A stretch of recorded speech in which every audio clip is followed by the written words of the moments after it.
बेटा क्वेश्चन में दिया हुआ है कि एन लिमिटेड जो है वो रजिस्टर्ड है, ऑथराइज्ड कैपिटल कितने रुपए का दिया है, 2 लाख रुपए का।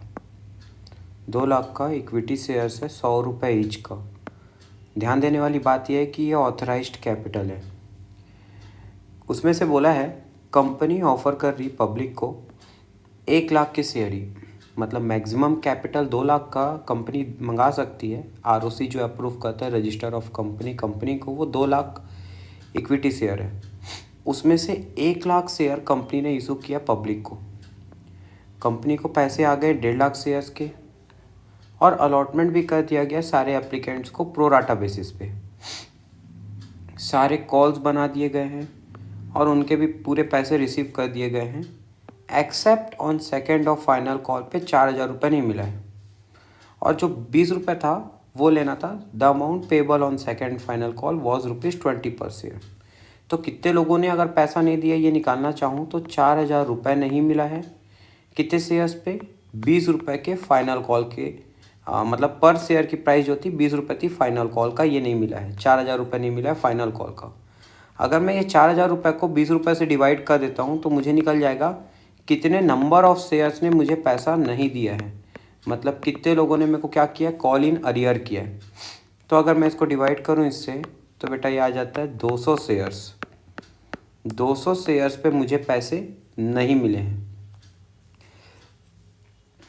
अब मेरे को बैलेंस शीट बनाने बोल रहा है, शेयर कैपिटल को प्रेजेंट करना है in the balance sheet of the company as per the schedule 3 of the part 1 of company act 2013 के हिसाब से।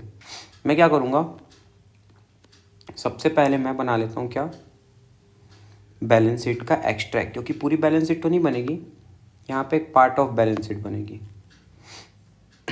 ये बन गया मेरा नोट नंबर का कॉलम और ये बन गया मेरा अमाउंट का कॉलम। यहाँ मैं नोट नंबर 1 लिख देता हूँ। ये मेरा क्या है, एक्सट्रैक्ट ऑफ बैलेंस शीट है। यहाँ पे लिख देता हूँ बेटा मैं सबसे पहले इक्विटीज़ एंड लायबिलिटीज़। इसके अंदर आ जाता है बेटा शेयर होल्डर्स फंड।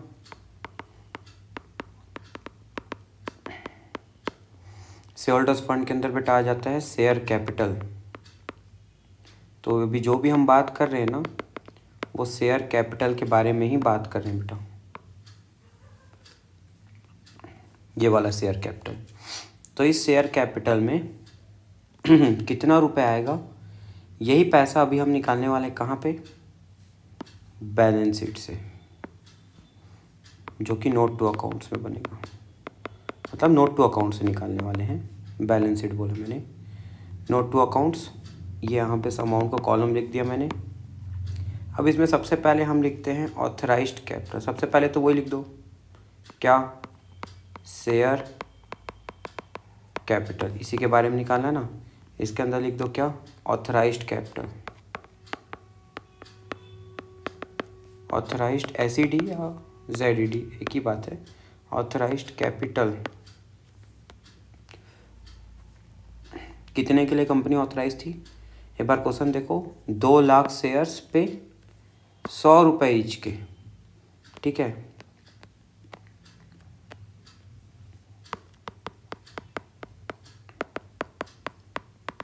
कितना हो जाता बेटा ये, 2 करोड़।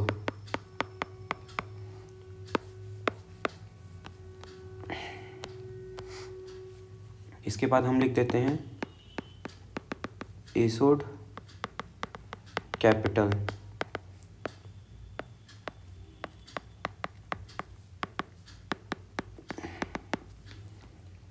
एक लाख शेयर कंपनी ने इशू किया था 100 रुपये के, तो 1 करोड़ रुपए।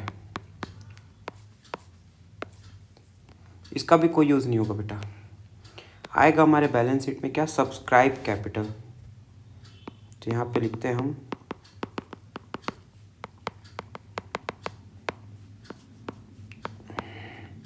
बेटा ओवर सब्सक्रिप्शन का क्वेश्चन है, मतलब कंपनी ने जितना मंगाया था उससे ज़्यादा के लोगों ने अप्लाई कर दिया था।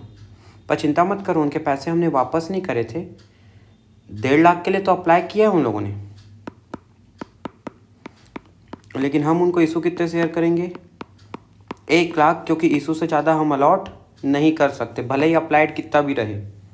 अब वो हमको प्रो राटा बोल रहा है, मतलब इनके जो 50,000 के ज़्यादा पैसे पड़े वो वापस करने की जगह हमने क्या कर दिया होगा, कॉल्स इन एडवांस बोल के रख लिया होगा। तो अभी रख लिया है, तो बाद में जब ड्यू होगा तब उसकी जब रिसीविंग बनाएंगे तो उतना रुपये कम रिसीव कर लेंगे जितना रुपये एडवांस मिल गया था।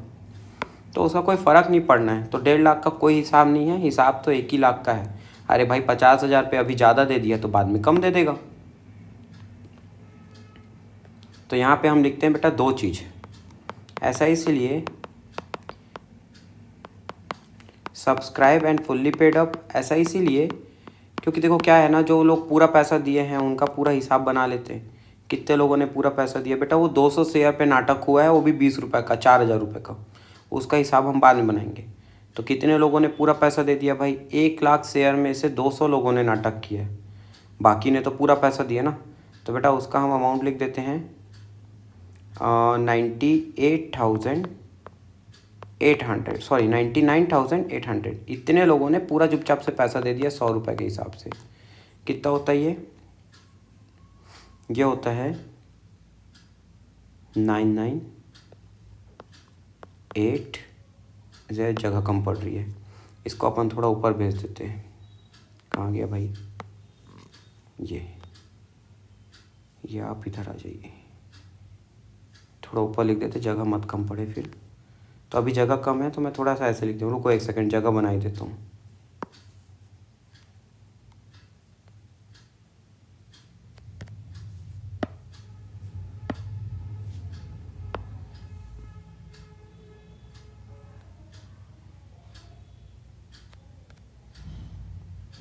ठीक है, तो बेटा अमाउंट कितना हो गया, ये अमाउंट हो गया 99,800,000, 99,80,000 रुपीज़। और यहाँ पे बेटा हम लिख देते हैं subscribe and not fully paid up. मैं ये समझाने के लिए अलग अलग पेन यूज़ कर रहा हूँ।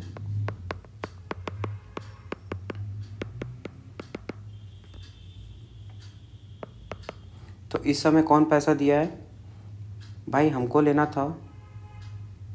देखो अरियर दिखाना चाहो तो दिखा सकते हो, 200 शेयर पे 100 रुपये के हिसाब से हमको पैसा लेना था। कितना रुपये लेना था, ये 200 शेयर पे 100 रुपये, तो मैं सीधा यहाँ लिख देता हूँ 200 और 100 मतलब 20,000 रुपये लेना था। माइनस कर देता हूँ बेटा क्या, कॉल इन अरियर, क्या माइनस कर देता हूँ, कॉल्स इन अरियर, जो पैसा मुझे नहीं मिला है, कॉल्स इन अरियर। कितना रुपये नहीं मिला बेटा, वो 4,000 रुपये क्वेश्चन में दिया भी था, 200 × 20 के हिसाब से, ये नहीं मिला था। तो भाई 20,000 में 4,000 रुपये मैंने हटा दिया अरियर का। कितना आ गया बेटा, 16,000 रुपीज़ आ गया, ये मुझे मिल गया हुआ है। 4 नहीं मिला है, मतलब 20 में से 4 नहीं मिला है, तो 16 मिल चुका है। तो ये कितना हो गया, 99,96,000 रुपीज़।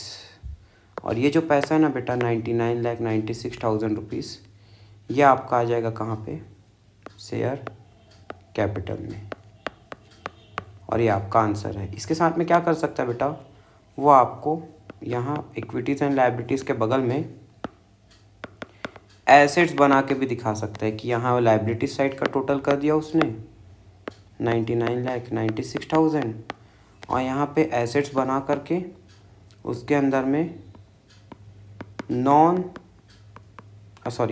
बोलता हूँ, करेंट लायबिलिटीज़ बना के,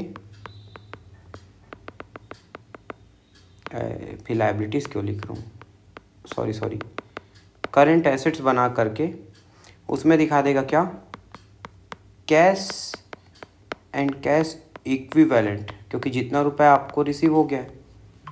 और बाकी जो आपको ज़्यादा पैसा मिला था बेटा, वो तो आपने क्या किया था, अभी ज़्यादा एडवांस रख लिया, फिर आगे उतना पैसा कम मंगा लेते, ड्यू के समय जब रिसीविंग बनाते तो रिसीविंग उतने से कम कर देते जितने से प्रो राटा हुआ है, तो नेट इफेक्ट तो वही पड़ता ना। अरे उस समय देता पैसा पहले ही दे दिया था, बाद में कम दे दिया, तो सब होने के बाद की बैलेंस शीट है ना, ये तो सारी एंट्री होने की बाद की एंट्री है। ये 96,000 था। हाँ, ये बन गया क्वेश्चन। और इस तरीके से आपको एक बैलेंस शीट को एग्ज़ाम में दिखा करके आना है। आई होप आपको समझ में आया होगा।